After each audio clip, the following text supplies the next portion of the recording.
Tetap antusias ya untuk mengikuti dialog yang saya rasa cukup penting hari ini. Yang saya hormati para narasumber di sini, dan tentu saja yang pertama kepada Pak Rudi MF selaku Project Manager Indonesia International Motor Show 2026 yang telah berbaik hati memfasilitasi diskusi hari ini.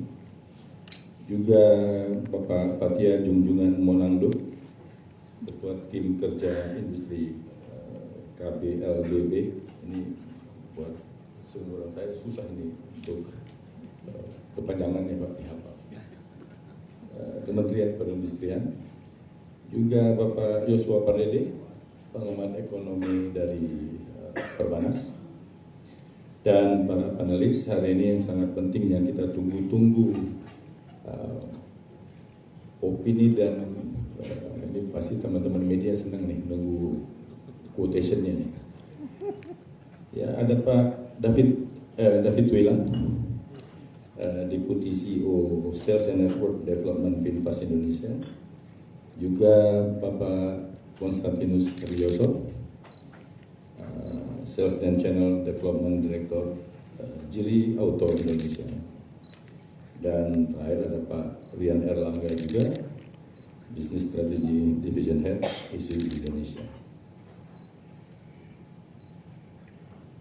Juga yang saya hormati Bapak-bapak, Ibu-ibu, teman-teman dari APM, juga rekan-rekan media tercinta.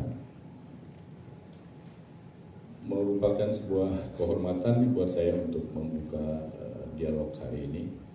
Dan ini dialog hari ini sebenarnya sempat beberapa kali kita bikin apa enggak, karena ada terus terang aja ada beberapa yang merasa ini topik yang sensitif untuk dibicarakan hari-hari ini, karena semuanya dalam waiting period ya istilahnya.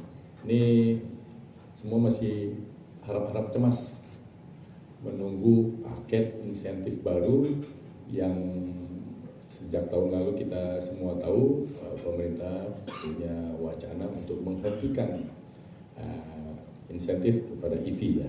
Tapi tadi sebelum acara saya sempat ngobrol dengan Pak Patia, ternyata tidak seperti itu ya Pak ya. Masih ada yang dipertahankan, tapi memang ada yang masih direview. Nah lengkapnya nanti Pak Patia pasti akan menjelaskan sebagai keynote speaker pada hari ini. Nah, kenapa paket insentif seperti ini sangat penting untuk ditunggu? Karena bagaimanapun dunia usaha dan industri itu butuh kepastian untuk menjalankan rencana-rencana kerja di tahun ini. Apalagi industri otomotif itu kan salah satu industri strategis. Karena bisa menyumbang 1,28% untuk GDP kita. Jadi kalau di atas 1% biasanya strategik, ya mungkin gitu Pak Yosua ya. Karena apa? Karena industri ini melibatkan begitu banyak orang. Karena dia bukan hanya padat modal, tapi juga padat karya, padat tenaga kerja. Dan kontribusi dia untuk industri ini, untuk pertumbuhan industri secara umum juga sangat luas. Jadi dari industri komponen, manufaktur, juga baja, plastik, karet, elektronik, ya. Belum lagi logistik, kemudian dealer, after sales. Jadi ekosistemnya sangat kompleks. Dan ini mungkin melibatkan bisa ratusan ribu, bahkan lebih dari 1 juta orang yang bergantung hidupnya kepada ekosistem industri ini. Maka setiap kebijakan pemerintah terhadap industri ini pasti akan berdampak kepada banyak orang. Nah makanya penting sekali diskusi hari ini untuk kita dapat mengenal dan mengetahui apa sih keinginan dari para pelaku industri yang semoga nanti ini bisa menjadi bahan masukan Pak Patia untuk dapat dipertimbangkan oleh pemerintah sebelum mengetok palu ya saat mengeluarkan kebijakan terbarunya. Nah, hari ini tuh kita akan membahas pertama tentu pengembangan industri kendaraan listrik dalam jangka panjang ya. Kita beruntung sejak tahun 2021 kalau saya nggak salah itu pemerintah benar-benar serius sekali untuk mempercepat proses elektrifikasi di Indonesia.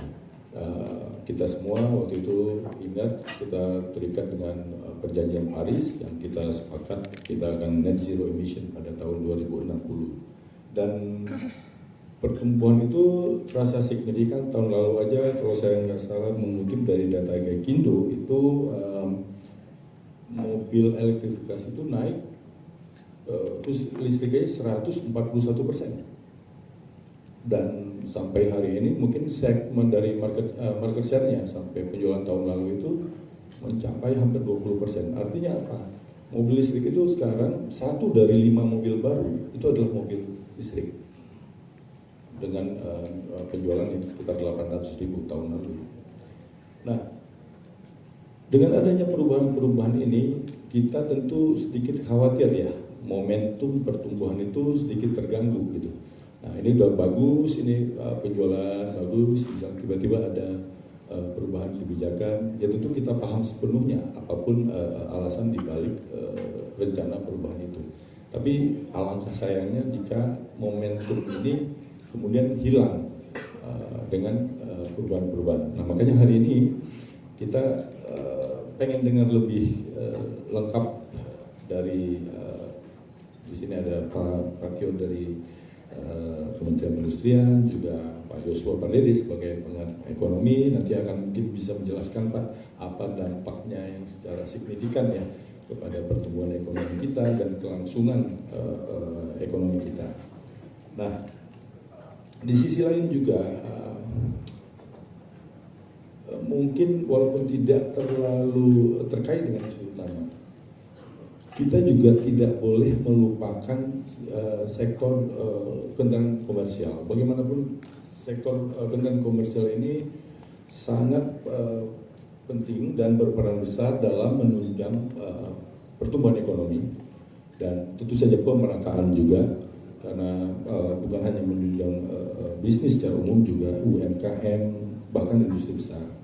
Nah, kita juga berharap pemerintah tidak melupakan peran para manufaktur dari kendaraan niaga ini, mengingat sumbangannya yang juga sangat penting buat pertumbuhan ekonomi kita. Nah, nanti Pak Rian dari Isuzu boleh Pak disampaikan undang-undangnya ya, pengennya seperti apa gitu ya. Lalu yang selebihnya dapat saya sampaikan, ini adalah kegiatan kita yang keempat atau kelima, saya agak lupa nih, dari sejak 2 tahun lalu, dan memang tadi MC sudah bilang bahwa dari awal memang ICMS ini kita dirikan sebagai lembaga yang independen, tidak terafiliasi ke pihak manapun atau brand manapun.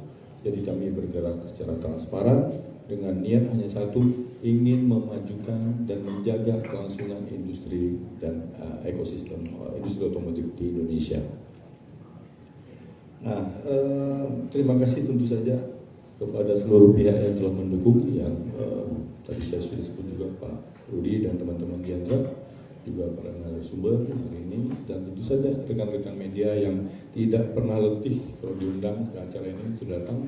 Mudah-mudahan hari ini kita bisa mendapat gambaran yang lebih jelas tentang kebijakan terbaru yang mudah-mudahan bisa keluar lebih cepat sebelum Lebaran.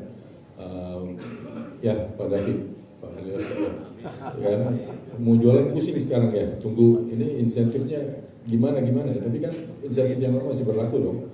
Ya. Jadi kalau bisa kebijakan ini turun lebih cepat tentu kan lebih baik ya.